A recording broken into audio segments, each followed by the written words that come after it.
ঈদ-উল আজহা উপলক্ষে সুনামগঞ্জ জেলা কারাগারের বন্দীদের মাঝে বস্ত্র বিতরণ। পবিত্র ঈদ-উল আজহা উপলক্ষে সমাজসেবা অধিদপ্তরের উদ্যোগে সুনামগঞ্জ জেলা কারাগারের ১৩০ জন পুরুষ ও নারী বন্দীদের মাঝে বস্ত্র বিতরণ করা হয়েছে। রবিবার বিকেলে সুনামগঞ্জ জেলা কারাগারের ভেতরে ১০০ জন পুরুষ বন্দীকে লুঙ্গি ও ৩০ জন নারী বন্দীকে শাড়ি দেওয়া হয়। সুনামগঞ্জ সমাজসেবা অধিদপ্তরের আয়োজনে কারাগারের ভেতরে বন্দীদের মাঝে এই ঈদ উপহার বিতরণ করা হয়।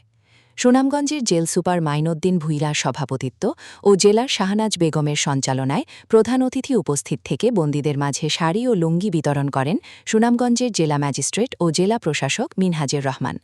সমাজসেবা অধিদপ্তরের উপপরিচালক নিবাস চন্দ্র দাস ও সর্বপ্রধান কারারক্ষী আব্দুল মোন্নাফ উপস্থিত ছিলেন। প্রধান অতিথি জেলা প্রশাসক মোহাম্মদ মিনহাজুর রহমান বলেছেন, আইন সবার জন্য সমান। কাজেই কারাগারে যারা বিভিন্ন অপরাধের মামলায় রয়েছেন তারা নিশ্চয়ই জীবনকে পরিশুদ্ধ করে সুস্থ ও স্বাভাবিক জীবনে ফিরে আসবেন বলে তিনি আশাবাদ ব্যক্ত করেন। পোশাক বিতরণ করা হয়েছে।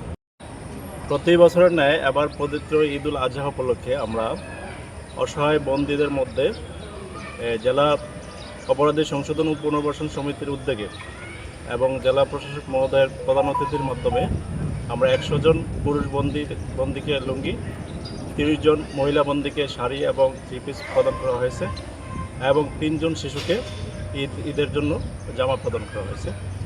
তো আমরা আজকে কারাগারে প্রায় ৮ শতাধিক বন্দী আছে। এর মধ্যে আমরা এই যে আজকে ১৩০ জন বন্দীকে বিভিন্ন উপহার এবং ৩ জন শিশুকে উপহার দেওয়া হলো।